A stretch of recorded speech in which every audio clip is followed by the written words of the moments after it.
So in this video, I'm going to introduce colligative properties, but before I do that, let's do one more concentration unit conversion. We converted percent by mass to molarity. We converted percent by mass to molality. We did molarity to molality, and then we did molality to molarity. Let's do a mole fraction to molality. Let's go ahead and do that. So this problem over here says, this is the same iodine methylene chloride that we saw earlier.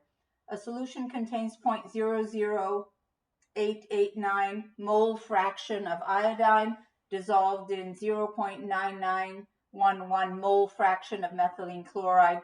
What is the molality of the solution? Remember, molality is moles of iodine or solute divided by kilograms of the solvent, which is the methylene chloride. All right, what information do we have? We have mole fraction. The cool thing about mole fraction is that you can take this number and say that's the number of moles. So if they give you mole fraction, that's the number of moles of that substance. You can do that. So for iodine, we're going to say we have 0.00889 moles of iodine. So we already have the numerator of molality. So now our goal is to find the denominator. So we have moles of methylene chloride. All we have to do is use molar mass to convert moles of methylene chloride to grams of methylene chloride, and then convert grams to kilograms and put that in the denominator. So this is what I did over here. I took my moles of methylene chloride, used molar mass to convert it to grams. So 0.9911 moles of methylene chloride. Molar mass is 1 mole is 85 grams. You end up getting 84.24 grams of methylene chloride. Once I have this, I just move the decimal place 3 places to get kilograms. I put my moles of iodine in the numerator, kilograms of methylene chloride, which is the solvent, in the denominator, this divided by this, and you end up with 0.106 molar. Okay? There you go. So that I've given you several different examples of how to convert one concentration unit to another. And if you've been paying attention, you notice that the key is to focus on the units that you're given and the units that you want to end up with. And then you can create a strategy to go from one to the other. Now let's move on to colligative properties. What are they and what are we going to do with them? So let me go ahead and write a few things on the board for you guys. All right. All right, so these are properties of solutions. Colligative properties of solutions. Basically, the colligative properties of solutions, they depend on the solute concentration. They don't depend on which solute it is. They depend, or the nature of the solute, they depend on how much solute you have, okay? The properties that we're going to focus on are vapor, pressure, reduction. What you're going to see is that a solution always has a lower vapor pressure than the original pure solvent. So the more solute you put into a solvent to create a more concentrated solution, the lower the vapor pressure is going to be. And you already know that vapor pressure is tied in with boiling point. So if you have a low vapor pressure, you're going to have a high boiling point. And this is exactly what happens. You're going to have boiling point elevation.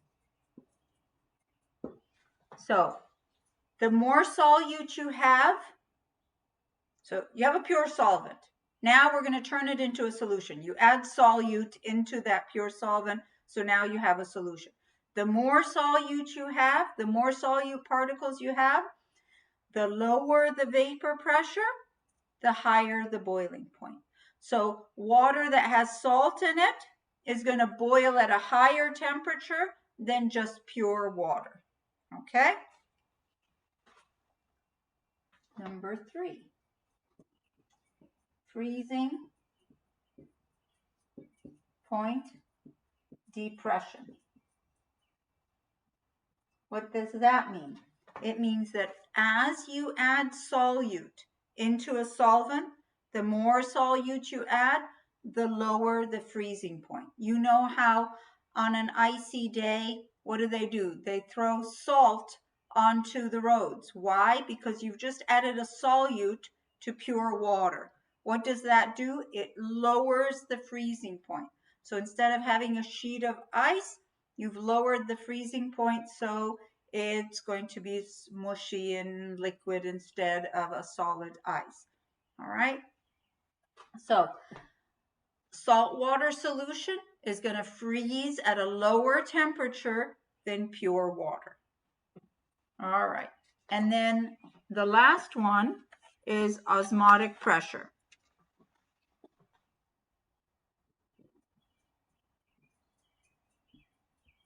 And this one we're not going to be doing any calculations with. So if your book is telling you or your homework has some osmotic pressure problems, that's fine. But I just want to make sure you know what osmotic pressure is. Basically, osmotic pressure is the amount of pressure you have to put in to prevent the water from flowing across a membrane.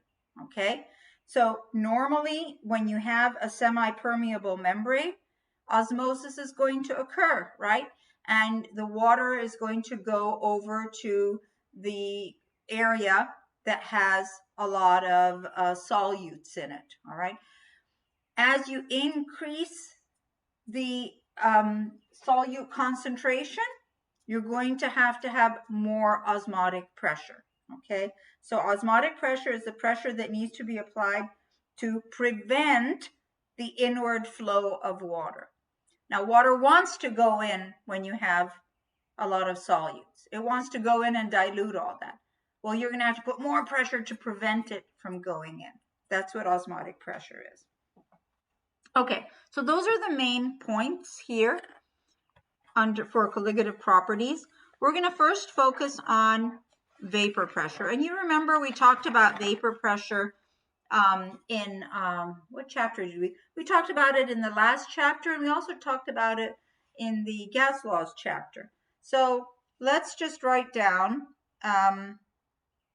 the actual formula. Okay. Or actually, you know what? Let me just erase this right now and just focus on vapor pressure for a while.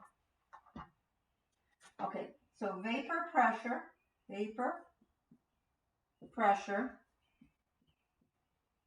of a solution containing a non-electrolyte, non-volatile solute is proportional to the mole fraction of the solvent. So if you have a pure solvent, the mole fraction of the solvent will be 1. You have no solute in there. So your vapor pressure will be proportional to that. Now, if you don't have a pure solvent and you have a solute in there, the mole fraction of the solvent is going to go down. And so the vapor pressure will go down too. Okay? So Raul's law is the vapor pressure of a solution is equal to the vapor pressure of the pure solvent. This degree sign is the pure solvent times the mole fraction of the pure solvent. Okay? So, like I said, if you're going to reduce the mole fraction of the solvent by adding solute in there, that means the vapor pressure of the solution is going to go down. All right? So let's do a problem. What is the vapor pressure lowering at 20 degrees Celsius? Whenever we're talking vapor pressure, we always write down the temperature. So what is the vapor pressure lowering of 50 grams of ethanol, C2H5OH, containing the non-volatile eugenol. Eugenol is C10H12O2. And how much eugenol do we have? We have 8.56 grams. Okay, so we want to know how much the vapor pressure is going to go down if you add 8.56 grams of eugenol to 50 grams of ethanol. Now, they've given us the vapor pressure of the pure ethanol. Pure ethanol, so vapor pressure of pure ethanol, meaning just the solvent without any solute in it, which would be, that's that P degree thing. That vapor pressure at 20 degrees Celsius is 44.6 millimeters of mercury. Okay, so what we want to do is figure out the vapor pressure of the solution. So vapor pressure of the solution is equal to the vapor pressure of the pure solvent, which is 44.6 millimeters of mercury. And now I have to find the mole fraction of the solvent. So remember, in order to do mole fraction, you need to have your moles of the solute and moles of the solvent. So mole fraction of ethanol, C2H5OH, would be equal to moles of ethanol, C2H5OH, divided by moles of ethanol, C2H5OH, plus moles of eugenol, which is that C10H12O2 thing. All right, so remember, mole fraction, you take the moles of the thing that you want to get the mole fraction of, and then divide it by the total number of moles. All right, so I went ahead and did the math here. So the moles of your ethanol is 1.09 moles, because molar mass, so again, all you have to do is take the 50 grams of the ethanol, and you know your molar mass of ethanol is 46 added up, 2 carbons, 6 hydrogens, and 1 oxygen.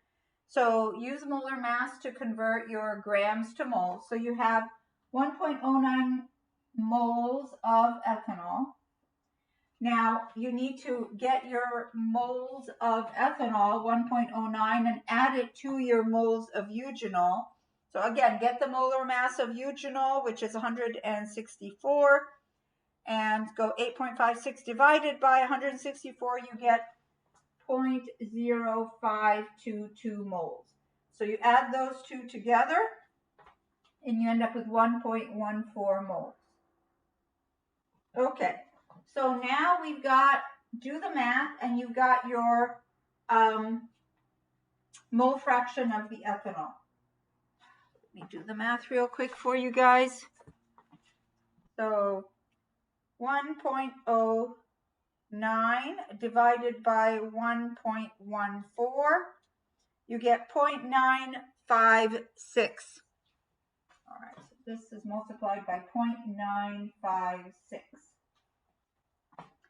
Take that and multiply it by the 44.6.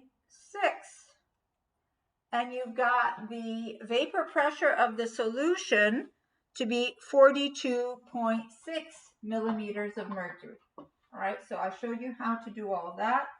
You got the vapor pressure of the solution is 42.6 millimeters of mercury. That's the vapor pressure of the solution. This is the vapor pressure of the pure solvent. Look at what happened. It went down by 2 millimeters of mercury. And that's what they're asking for in the problem. They're saying, what is the vapor pressure lowering? What is the delta P? What is the vapor pressure lowering? It is 44.6 minus 42.6, which is 2.0 millimeters of mercury. That's how much. So if you put that much eugenol in the ethanol, it's going to reduce the vapor pressure by that much. Okay, good. We'll do some more in the next video.